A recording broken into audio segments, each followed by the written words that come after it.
Este espacio llega a ustedes con el apoyo de Ana Castro Boutique, donde la belleza se hace sentir.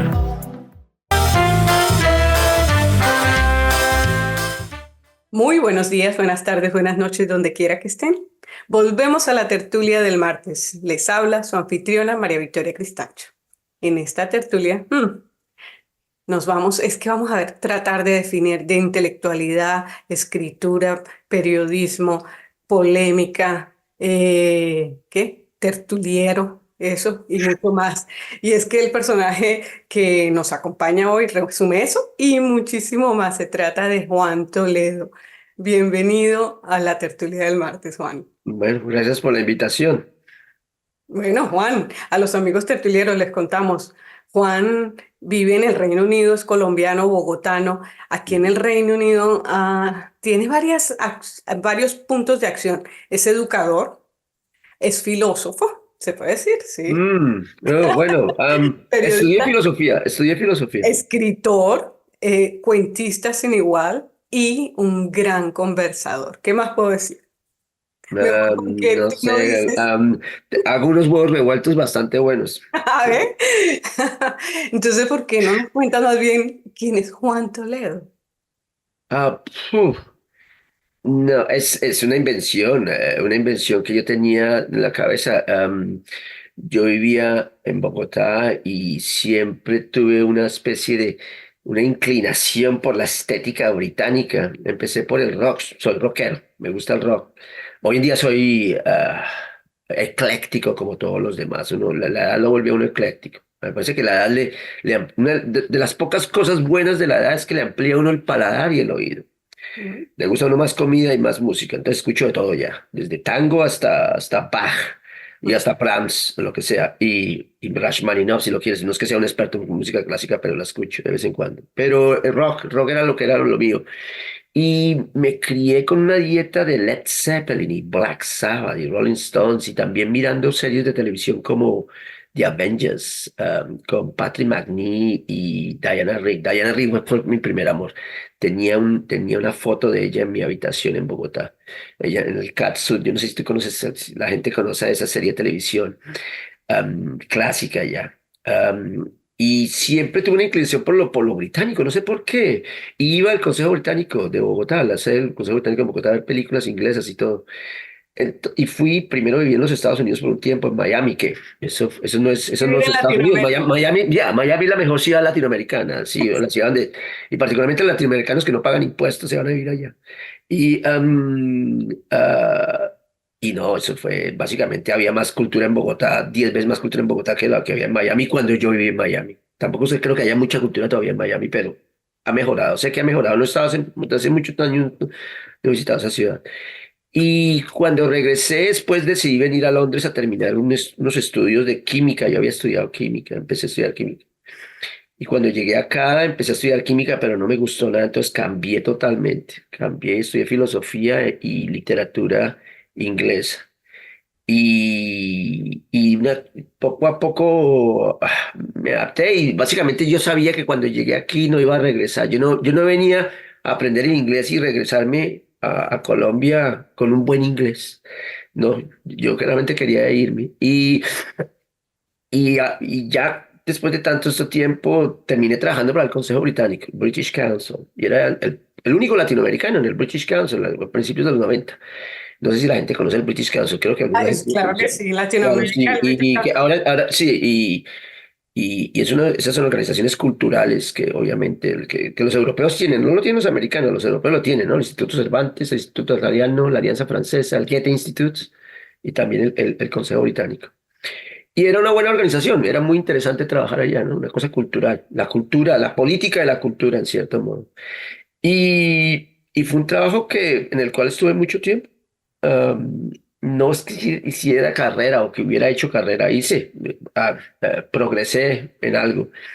Pero como no era británico, tampoco era no había salido de las universidades de Oxford o Cambridge, entonces llegué hasta cierto punto, pero bien, fue un trabajo que me entretuve, disfruté, creo que lo hice en cierta medida, prefiero pensar que lo hice bien, hice amigos en esa organización y ahí me quedó el asunto de que, bueno, eh, mi familia me estaba diciendo, particularmente mi familia decía, pero usted ayudando a exportar cultura británica, ¿qué pasa con la cultura colombiana?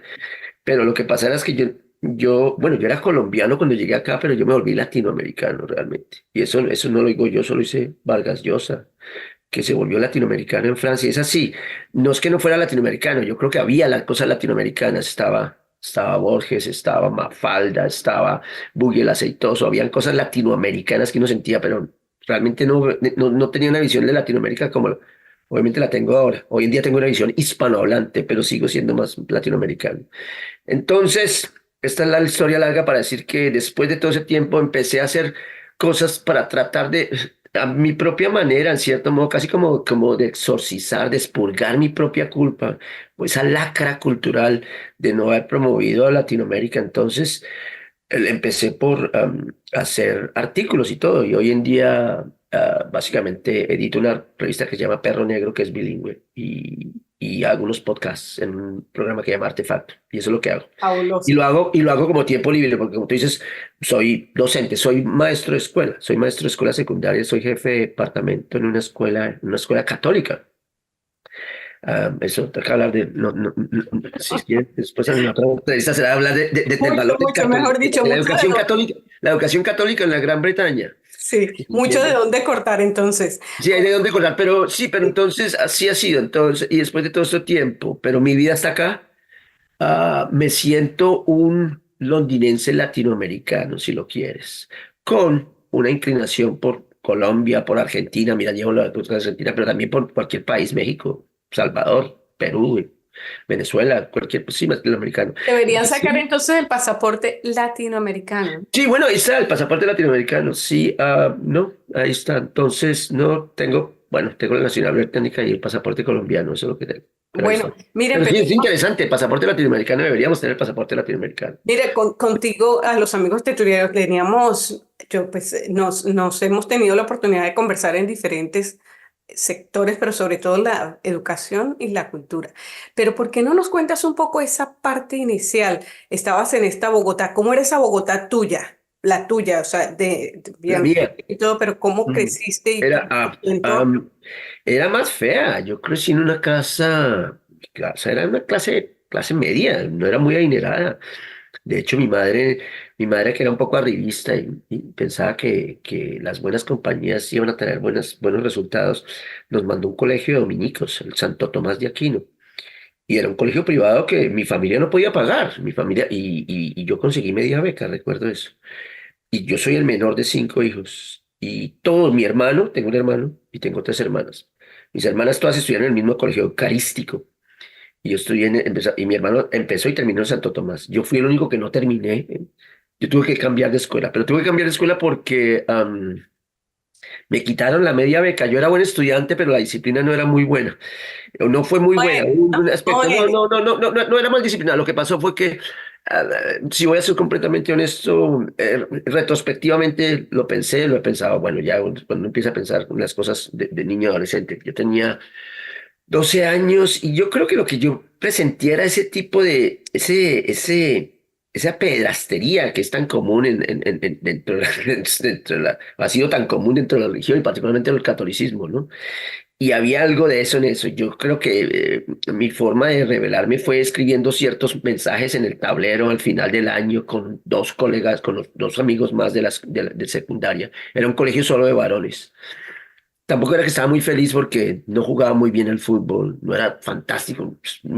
Sí, ese tipo de cosas. Entonces, am, no me aceptaron, me quitaron la beca, entonces me tocó irme a otra escuela, que era una escuela pública, mixta, del Estado. Y ahí sí fui feliz, realmente. Se llamaba el Externado Nacional Camilo Torres. Quedaba, el Santo Tomás de Aquino quedaba en la otra parte de la ciudad. Yo vivía en el sur de Bogotá, que es la parte más popular, no es la parte más afluente. Y me tocaba cruzar las ciudades para ir a la escuela. En el Levantándote a las 4 de la mañana, me Sí, imagino. sí, eso es muy colombiano. Los niños se levantan a las 4 que eso me parece, básicamente es criminal, pero eso así es, porque el tráfico y todo, y el cuento de que al que madruga Dios le ayuda, yo no sé quién dijo eso, yo no sé, eso es una mentira más grande. Yo creo que Dios es más dormilón, si es que Dios está, es más dormilón que todo el mundo. Pero bueno, Dios es dormilón, definitivamente. Como anda el mundo, tiene que andar dormido todo el tiempo.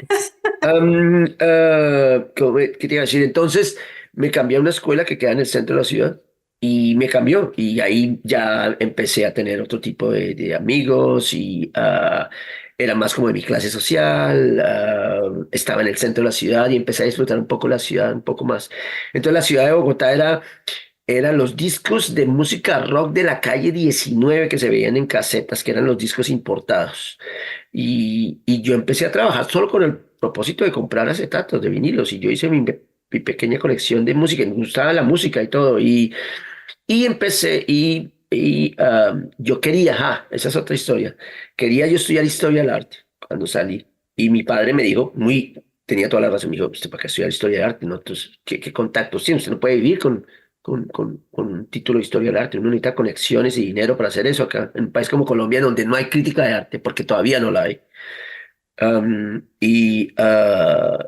Entonces, pues, estudié algo que valga la pena, así como los padres de la India y de Pakistán que quieren que todos los hijos sean ingenieros y doctores, un poco así también, porque las humanidades en Latinoamérica hasta ahora empiezan a cambiar un poco, pero en cierto modo se veían como una pérdida de tiempo. Estudiar filosofía, pero ¿para qué? Eso es una pérdida de tiempo. Y sí, en cierto modo puede que lo sea. Si uno quiere ser contador y hacer dinero, puede que sí lo sea. Y, y quería estudiar historia del arte, pero entonces me dijo, no, estudié química. Toda la familia está estudiando Como química. si Y química, empecé a estudiar, sí, química pura, y estudié 3,5 años de química pura en la Universidad Nacional de Bogotá. ¿y aprendiste? Sí, me gustó, de hecho, una de las cosas que me gusta es haber estudiado química, la ciencia, sí, me gusta, soy más humanista, pero me gusta el lado científico de las cosas también. Pensé que era muy bueno en matemáticas, no era tan bueno en matemáticas como yo pensé. Mis matemáticas no son malas, pero pensé que era mucho mejor y ya lo último estaba yo un poco aburrido, la universidad cerró, un montón de Para los que no cosas. son colombianos, la Universidad Nacional de Colombia era el símbolo, primero es pública, ¿no? Es la universidad pública y es la mejor universidad del país. En un país como Colombia no hay muchas buenas universidades. Hay universidades malas y costosas, un poco como los Estados Unidos, malas y costosas. Seguimos el sistema americano más que el sistema europeo de las universidades. No son subsidiadas, entonces tú tienes universidades de pacotilla que siguen. Con decirte que hay una universidad del sexo en Bogotá, en la calle 23, 22 o 23 con carrera, con la avenida Caracas de Bogotá. Hay una universidad del sexo. Sí, sí, está. Sí, no sé, para los que Interesante, van a Bogotá, que yo siempre pensé, ¿cuáles serán los requisitos para enseñar allá? Pero bueno, ¿verdad? ¿Quién sabe? sí, sí, Bueno, nunca sabe. mira, ¿Qué tipo de y diploma le- tú tenías esa ilusión, o sea, ese imaginario tuyo inglés con la música rock y todo eso. Sí, ese imaginario fue por la música empezó, ese imaginario, England is dreaming, England was dreaming, y yo estaba percibiendo el sueño inglés, en Sí. cierto modo, o británico, pero inglés en particular. Y sí, eso fue, ese imaginario empezó ahí y continuó en la universidad. Y en la universidad era interesante porque en la Universidad Nacional el que escuchaba música rock era básicamente una especie de herejía política. Porque cómo escuchar la música de los capitalistas, de los opresores yanquis y europeos, ¿sí me entiendes? Entonces en esa época la canción protesta latinoamericana, ¿no? Mercedes Sosa, Joan Manuel Serrano, por supuesto, No, español, Mercedes Sosa, eh, eh, ah, el cubano, se me olvidan los nombres ahora. Eh, a ver, dime, no Palito Ortega, oh, bueno, el cubano, caramba, los nombres ahora, canción protesta latinoamericana, a Mercedes mi Sosa, primera en Venezuela, Violeta Parra, Rita Parra, Víctor Jara, ¿cómo se llama el cubano? Que todo el mundo lo que escucha. acaba de morir hace poco, Pablo Pablo Milanés, Milanés, por Pablo supuesto. Milanés, y Atahualpa Yupanqui, toda esa gente, que son buenos, obviamente son Claro. poetas. Y ahí había cierta cosa, ahí también, en ese aspecto de la canción protesta latinoamericana, había cierta conciencia continental en la época. Era la época Pero la música rock también tenía protesta, ¿no? Sí, sí, pero aquí fue que yo descubrí la música rock latinoamericana. Y no sé si yo por ejemplo, le sugeriría a tus oyentes, a los que te siguen, que vieran una o que viesen un documental en Netflix que se llama Rompan Todo. que es un documental sobre el rock latinoamericano, fundamentalmente mexicano y argentino, Sí, y de cómo ese documental muestra que no éramos tan derivativos, no era solo mera copia, sí, empezaron, pero estábamos produciendo un rock al mismo tiempo que se estaba produciendo el rock en tal cual. inglés, sí, y Bueno, tal cual. y cuéntanos un poco, dentro de todo esto, estamos hablando con Juan Toledo, pues ya saben, con él podemos hablar de prácticamente cualquier tema y demorarnos horas. Soy demasiado hablador de lo que pasa. No, no, no por hablador, por interesante. Es que además él no le gusta ni que ni reconoce que le digan algo especial, ¿no? Ok. El hombre más difícil, dicen por allí.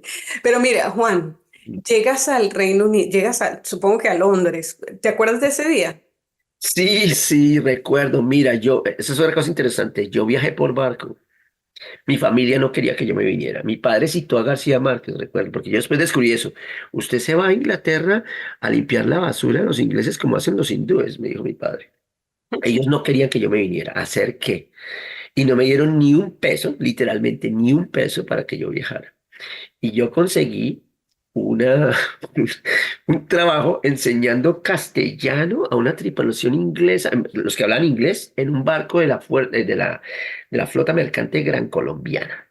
Y me trajeron gratuitamente. Entonces crucé el Atlántico en bote. Y la primera gira europea fue esa. Yo llegué a Gotemburgo, de Gotemburgo a Bremen, de Bremen a Hamburgo, de Hamburgo a Rotterdam. Visité Ámsterdam porque tenía unas ganas de visitar Ámsterdam. Yo recuerdo esa experiencia y era una experiencia de olores, una sensación completa. Yo me sentía en el paraíso. Recuerdo llegar a los taxis, los Mercedes-Benz en el puerto de Rotterdam. A mí me gusta mucho Holanda, es un país muy bien organizado, me parece a mí. Tiene la eficiencia alemana sin la neurosis de los alemanes. No son neuróticos como los alemanes, pero son eficientes. Y tienen la cosa relajada de los británicos. Pero bueno, en fin. Y yo llegué a Dover. De Dover cogimos un tren hasta la estación de Victoria. Y yo recuerdo llegar a la estación de Victoria y yo vi un letrero y el letrero decía Legalize Speed. Recuerdo eso muy bien. Era mi primer día. Había llegado el 22 de noviembre de 1986. Recuerdo la fecha también. Y le decía Legalize Speed. Y nos estábamos quedando en la casa de una amiga colombiana casada con un irlandés, que ellos vivían en Walthamstow. Entonces hicimos el recorrido por la Victoria hasta Walthamstow y era el día de mercado. Y recuerdo todo lo novedoso que era todo, ¿no? Pero Inglaterra, y particularmente Londres y Walthamstow, me pareció más pobre, más sucia, más desorganizada que Suecia, Alemania y Holanda, que en cierto modo lo es, ¿no? Pero Se bien. siente defraudado en ese momento. Bueno, sí, yo estaba esperando algo mejor. Ya después empiezas a darte cuenta de otras cosas. Pero sí, en cierto modo fue como, uy, oigan, los ingleses, comparado con los noreuropeos, los otros europeos, porque son europeos del norte, no son tan puntillosos con el aseo y con las cosas. Pero ya después uno se da cuenta de otras cosas, ¿no? Las otras ventajas de vivir en un país como Inglaterra. Sí. Y como te dije, yo ya me venía a quedar, yo no me venía a aprender inglés y regresarme. Entonces, ese fue el plan desde el principio. Y el principio fue involucrarse en música inglesa, tratar de asimilar lo más que se pudiera de la cultura y aprender aprender y utilizar los sistemas, porque se da uno cuenta que tenían bibliotecas, a mí me gustaban libros y los libros son costosos en Latinoamérica. Cualquier persona sabe cómo es lo difícil que es comprar libros en Latinoamérica, lo costoso que es. Y entonces tener libros al alcance de la mano. Bueno, mira, ¿sabes? No, pedir discos como Sí, cassettes, en esa época era cassettes, ya, era vinilos, y prestar música y escuchar los álbumes y regresarlos y todo. La sí. cantidad de dinero que pagué en multas por regresar artículos tardíos. Tarde, Sí, eso es me bien. Sí. imagino. Mira, Juan Toledo, vamos a ir a una pequeña pausa Ok, y regresamos para contar qué pasó en esta Londres y entre las decepciones, los logros y un poquito más, ¿te parece? Ya regresamos. listo. Estamos aquí en la Tertulia del Martes. Generamos nuestra programación en YouTube, @Tertulia del Martes, en Facebook como de Tertulia en Tertulia, en la red social X como Tertulia 15, en Instagram y TikTok como Tertulia del Martes. Búsquennos, regístrense y recuerden activar las notificaciones. Este espacio llega a ustedes con el apoyo de Ana Castro Boutique, donde la belleza se hace sentir. Y estamos de vuelta en la tertulia del martes conversando con Juan Toledo, un colombiano, bogotano, muy inglés, o al revés, un inglés que de alguna manera tenía viene de un background colombiano, latinoamericano, historiador, no, contador de historias, más bien diría. Mm. Y bueno, ¿qué más? Llegas a esta Londres que te las habías imaginado de otra manera y cómo fue. Cuéntanos de esa No, Londres. bien, es Londres en los años 80 y la Londres de Margaret Thatcher. El thatcherismo anda por todo lado. Ah, ah, pero se encuentra con una ciudad amable, mucho más amable que Bogotá, mucho más navegable que Bogotá. Bogotá era muy difícil, Bogotá ahora es más navegable, aunque Bogotá, el tráfico de Bogotá es enorme. Pero sí una ciudad, bueno, más cosmopolita, por supuesto, también. Ahora, Bogotá es, ahora las veces que he visitado Bogotá, Bogotá está mucho mejor ahora que cuando yo viví. Es mucho mejor ciudad. Y eso me complace mucho, sea mucho mejor ciudad. Lo mismo Londres, Londres ha cambiado y ha cambiado para bien, se ha aburguesado mucho, se ha vuelto demasiado costosa. Y eso es un problema siempre cuando las ciudades se vuelven demasiado costosas, particularmente con las rentas y las ventas de la finca raíz. Pero he cambiado, entonces ya llevo más tiempo viviendo en Londres que en Bogotá. Soy más londinense que bogotano. Ahí Sí. tienes. En estos años, pues te has desarrollado pues en unas áreas culturales, intelectuales. Cuéntanos un poco de esa evolución tuya y pues también del entorno, porque la Londres a la que llegaste tampoco había mucha cultura latinoamericana, ¿no? No, no había mucha y fue algo curioso eso, porque primero, voy a serte honesto, yo evité todo contacto con latinoamericanos y particularmente con colombianos, tengo que decirlo. Por los primeros 4 o 5 años yo no quería tener ni amigos colombianos, no me interesaba ni nada. Y no me interesé, la verdad. Y claro, empecé a trabajar para el Consejo Británico y en el Consejo Británico entré a la división de artes y entonces ya pues, el espacio se abrió, entonces era... Sí, promoviendo teatro y danza británica que fuera a Latinoamérica y a Europa. Y ese era mi trabajo. Entonces era un trabajo glamoroso. Me tocaba ir a ver obras de teatro y obras de Qué danza duro. y de escoger cuáles podían ir y tal. Y buenamente coordinar con los agregados, no con los agregados, sino las personas encargadas de arte en esas oficinas o en esas sedes en Latinoamérica y en Europa. Y, ¿y qué te iba a decir yo? Y no, entonces poco a poco se da uno cuenta, empieza uno a ingresar en un mundo que es cultural, en un mundo y yo ya venía con esa vertiente. Desde la Universidad Nacional yo me mezclaba más con la gente estudiando humanidades, arte particularmente y literatura y todo. Y mis amigos eran de ese mundillo, más que el mundo de las ciencias. Am, ¿Por qué? Básicamente, si tú quieres ser crítico de una sociedad, tú tienes que trajinar ideas filosóficas, ideas de sociología, ideas de historia, ese tipo de cosas. Si quieres tener algo de validez en lo que dices, ¿no? Porque puedes decir cualquier barrabasada y eso se puede decir y eso lo dice todo el mundo todo el tiempo. Entonces se trata de, bueno, tratar de ser objetivos y se da uno cuenta de que bueno, la forma en que promueven la cultura, la forma en que promueven la cultura británica es muy diferente a la forma como se promueve la cultura latinoamericana acá. Pues no hay, primero que todo, no existen estados que vean y que tengan la envergadura y el dinero y la convicción política de hacerlo, porque recuerda que estos son tipos de lo que se llama soft Soft power, ¿no? Le power, llaman esto. exactamente. Y claro, entonces, por ejemplo, va uno, yo recuerdo ir en Tavistock Square estaba de Latin American Institute, que era parte del UCL, de University College London. Yo estudié en Birkbeck College, esa fue la otra, que vine a estudiar y me metí, fue a Birkbeck College. Y se da uno cuenta de cómo básicamente una de las cosas es, los ingleses, una cosa que tienen los ingleses que están volcados al mundo. A los ingleses les interesa el mundo, les interesa, escogen. Yo tengo hoy un día una cantidad de amigos latinoamericanistas, académicos, todos ingleses que saben más de Latinoamérica que yo y que muchos otros latinoamericanos, que la mayoría de latinoamericanos, porque los estudian, porque han estado, porque hablan castellano perfectamente o el portugués, ese tipo de cosas. Entonces uno cuenta de que están interesados, genuinamente interesados.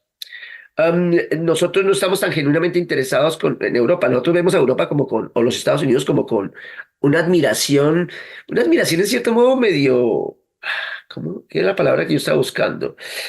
Ah, fetichista, por decirlo así, Claro, porque y no nos damos cuenta. también dentro de ese imaginario ideal de que se supone Claro, que son todos mejor. imaginarios, Ujú. como que el sueño americano es un imaginario, la igualdad, la fraternidad en francesa es un imaginario que es muy falso, totalmente. Cualquier persona que viva en Francia se da cuenta de eso y mira los resultados de las elecciones recientemente.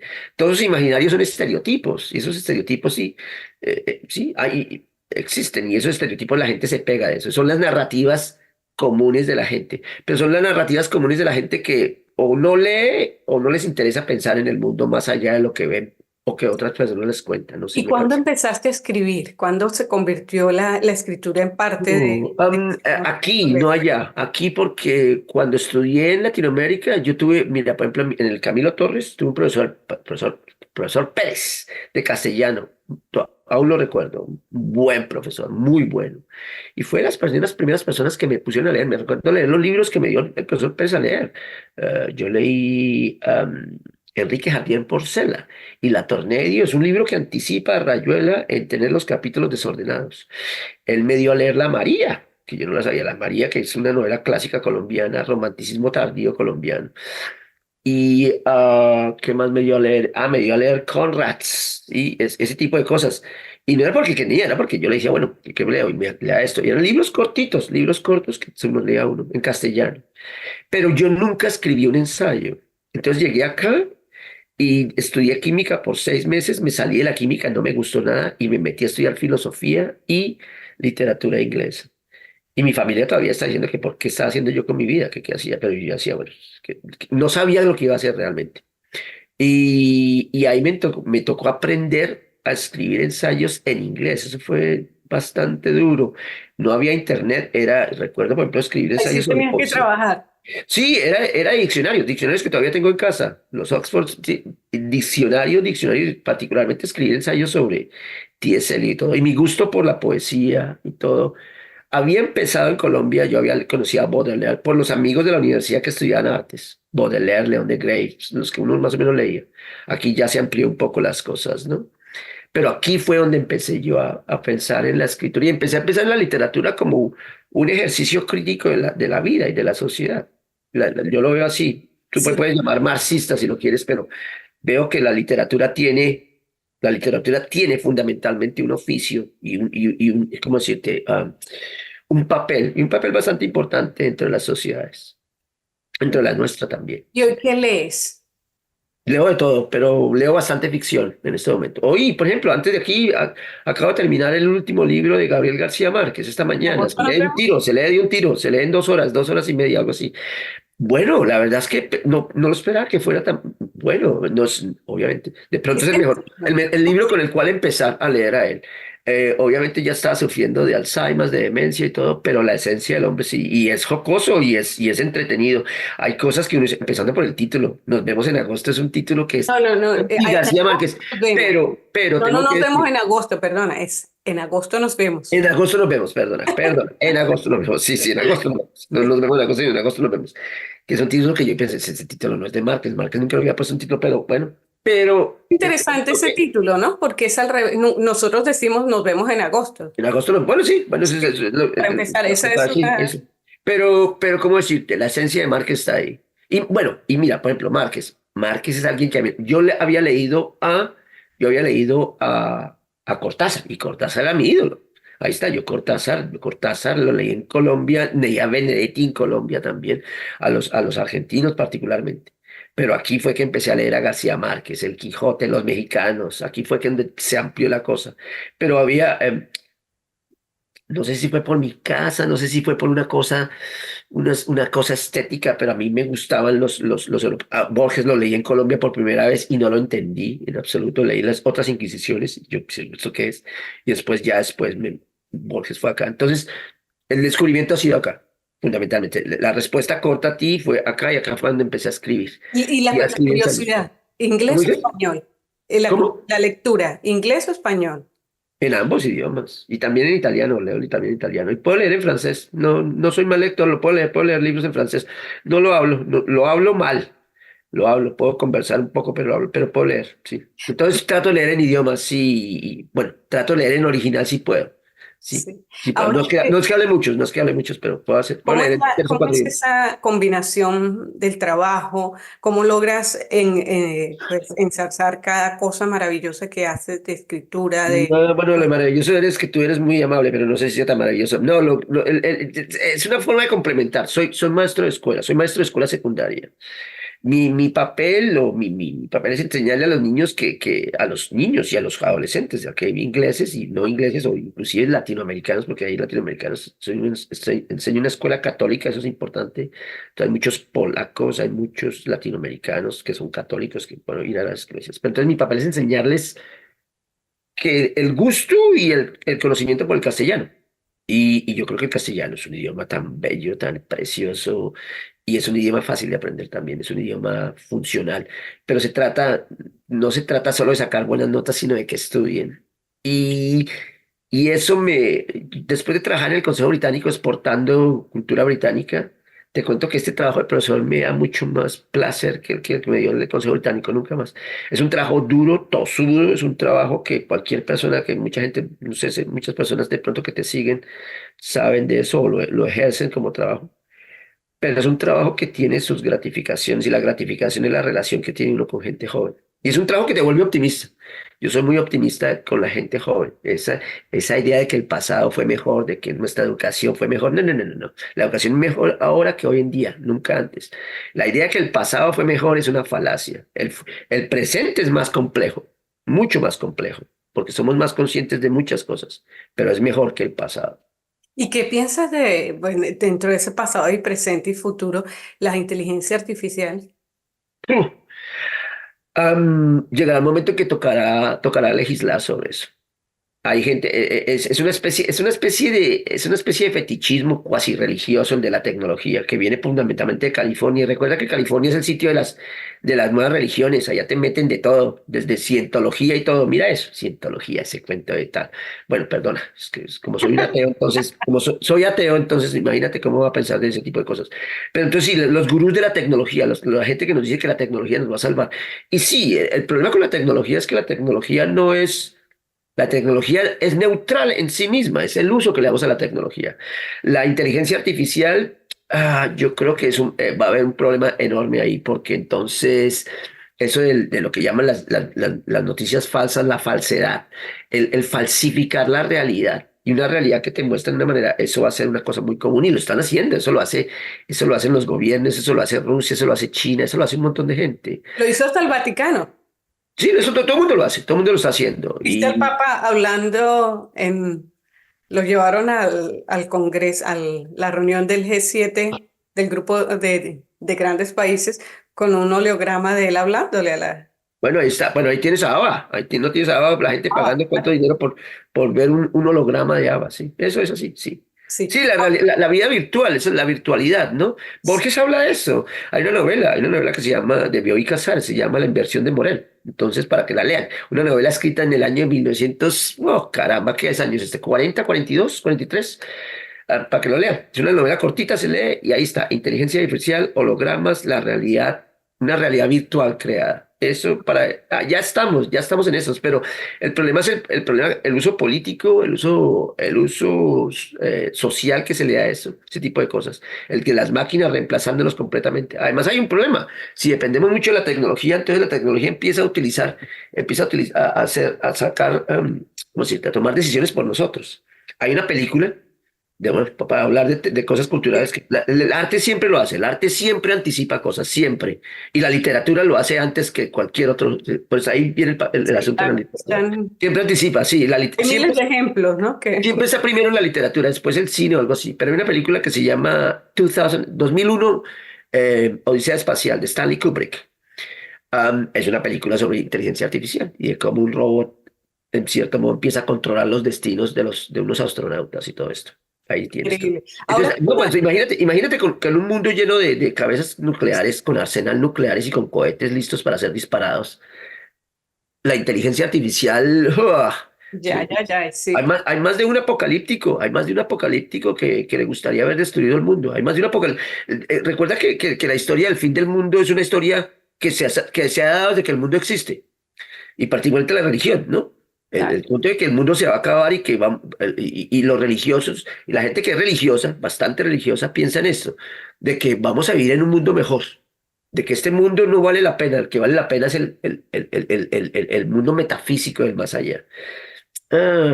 No hay prueba de eso, y bueno, yo no creo que eso exista, pero ahí está. Pero esa idea de que esta versión es más mala, la mala, que la versión buena viene, no sé. Es Saber. un poco como la idea de que vamos a vivir en Marte o vamos a vivir a Venus. Ustedes no se dan cuenta de lo aburrido que es vivir en Marte y en Venus. Vivimos en la mejor casa del vecindario. Y la gente que hace es que dice a Marte a Venus, pero déjeselo a los multimillonarios, a Jeff Bezos y toda esa Que se gente vayan que todos. viene de Amazonas o Elon Musk que quieren irse, que se vayan. Pero mejor es que hace aquí. Este es el planeta más interesante hasta donde nos damos cuenta. Claro. Pero no, Mira, supuestamente y queremos ir a cuéntanos vivir a Marte. de tu propio planeta. ¿Cómo es un día de Juan Toledo? ¿Cómo es la familia? ¿Cómo te mueves en esos mundos? Está dominada por el trabajo. El trabajo es bastante agobiante. Trato de que no sea agobiante, pero está dominada por el trabajo y por publicar artículos en Perro Negro y por tratar de mantener el podcast al día. Y eso, es eso. Es de ideas, es de cosas que dicen estos, es tratar de estar al día con las cosas, más o menos, políticamente. Mira lo que está sucediendo en Europa, Trump, Brexit, todos estos fenómenos políticos y tratar de entender por qué pasan, si me entiendes. ¿Por qué el mundo está tan escindido? ¿Por qué el mundo está tan maniqueo? ¿Por qué todos los países parecen tener estar en una división completamente, sí, blanco y negro? Pero ahí yo creo que lo que pasa es que vivimos y hay un nuevo orden mundial, y es un nuevo orden mundial donde está democracias liberales siendo atacadas desde dentro, porque es lo que pasa desde dentro, comparado con autocracias y regímenes teocráticos como los del mundo árabe, religiosos, bueno, teocráticos también del mundo árabe o Irán, o autocráticos como China y Rusia, ¿no? Entonces, ese tipo de cosas. ¿Cuál es tu mundo? Y ya Interesante. estamos aquí conversando con Juan Toledo, terminando esta super tertulia que hay que agregarle y agregar. Tendremos que hacer como tres versiones, ¿no? No, Diferentes. no, yo siento que no pasa. Pero Juan, ¿y cuál es tu imaginario ideal? Mi imaginario ideal hoy. Oh, caramba, qué pregunta. No sé. Un poco. Así como tenías en tu juventud ese imaginario inglés o británico, Sí, ¿ahora cuál es? no sé. Mi imaginario real sería un imaginario político. Y ese político, el modelo político sería la socialdemocracia. Y sería un imaginario donde hay una mayor igualdad, donde, por ejemplo, eso de hacer dinero y ser multimillonario está mandado a recoger. Hablando de eso, voy a volver hay un cuento que se llama Utopía de un hombre cansado, que está en su último libro, como el de Márquez, su Ujú. último libro, póstumo, el de Borges no es póstumo, se llama Un libro de arena, y está eso. Y llega ahí un momento donde dice, bueno, le preguntan, no, es que tener muy poco dinero o tener mucho dinero se volvió un acto realmente inmoral o algo así, o anacrónico. Y se trata de eso, ¿no? Se trata de una sociedad un poco más egalitaria y la gente un poco más darse cuenta de que podemos vivir en armonía realmente, podemos vivir en armonía racial, social, sexual, todo ese tipo de cosas. Y que toda esta política de identidades, de que yo soy gay o yo soy negro, o yo soy latino o yo soy mormón y todo esto, en cierto modo, mandar a recoger. Estamos obsesionados con el cuento de la identidad. Y es algo que es explotado por mucha gente, por los falsos profetas, explotado por los mercantiles de todo se vende, todo se compra. Y no sé, me parece a mí que mi imaginario colectivo sería un mundo no perfecto, para nada sería aburrido, pero un mundo un poco más consciente de lo que tenemos y de lo que estamos perdiendo por hacerlo, si me entiendes. El asunto global, por ejemplo, es algo que seguimos ignorando, la cuestión ecológica seguimos ignorando, pero a mí me parece que vamos eso va a ser una convergencia de un mundo ético total. La ética, que no es la moral, la ética es diferente a la moral. El punto de convergencia ético va a ser el medio ambiente y tiene que serlo porque esa idea de que estamos salvando al planeta es una mentira. Nos estamos salvando a nosotros. Al planeta no le importa si nosotros estamos o no. Podemos seguir siendo como Venus o Marte, sin vida, sin personas, y sigue, el planeta sigue. Sí, Somos nosotros. durante la pandemia esas historias de volver a ver animales en las ciudades donde ya no había tanto tráfico, ni tanto ruido, ni tanto Sí, contaminación. eso fue la pandemia fue interesante y ya casi que se olvida eso. Eso fue bastante interesante. Ciertos paradigmas quedaron destruidos. Bueno, el paradigma de no trabajar desde la casa quedó destruido. Todo el mundo ahora, mucha gente ya puede trabajar desde la casa donde quiera. También el cuento el paradigma de que la ciencia es algo nefasto, ¿no? La gente negando las vacunas y todo esto. Y tuve amigos que se volvieron antivacunas y todo. Y yo les decía, pero entonces ustedes están en contra de una vacuna como el polio. Sí, entonces, ¿quién está contra el polio hoy en día? ¿Quién está contra esa vacuna? Están contra el COVID, están contra las meningitis, pero contra el polio. El cuento de las vacunas siempre ha sido problemático, pero sí tienes razón, lo del COVID creó un mundo bastante diferente. Pero hemos vuelto y ya se nos Otra vez olvidó, para ya se nos atrás. olvidó. Mira, muéstranos tu tacita. Estamos aquí en esta tertulia cerrando. Cada quien tiene su Tacita. tacita. Tú me preguntaste que trajera la taza que usa. Mira, es esta taza. Una taza que te costó bastante. Una taza que le compré a una vecina que hace cerámica, en un taller de cerámica, no lejos de la casa, una vecina muy querida. Y pagué 25 libras. Entonces la taza más costosa que jamás he comprado. Y la tienes que cuidar. La juego, sí, y la tomo. Además que creo que tiene más capacidad que el resto de taza. Entonces es ancha te das cuenta, se amplía en el patio de fondo. Entonces cae más café y cae más té. Ah, bueno, entonces mucho más café y té para seguir compartiendo en Ok, tertulia. ok. Muchísimas gracias, No, no. Juan Toledo. Y perdona la incoherencia y el rambling que se dice en inglés, ¿no? Pero bueno, esas son nuestras tertulias, ¿no? Así es la. Bueno, ¿Algún mensaje para los tertulieros? un mensaje para los artilleros. Lean, lean porque si no leen todo el conocimiento que van a tener ustedes de segunda mano y lean cosas con las cuales no estén de acuerdo. La lectura es lo único que le puede despertar a uno el espíritu crítico. Así es. Muchísimas gracias, Juan. A los Ok, amigos de la tertulia les decimos, nos vemos la ok. próxima en otra Hasta tertulia. luego. Luego. Gracias.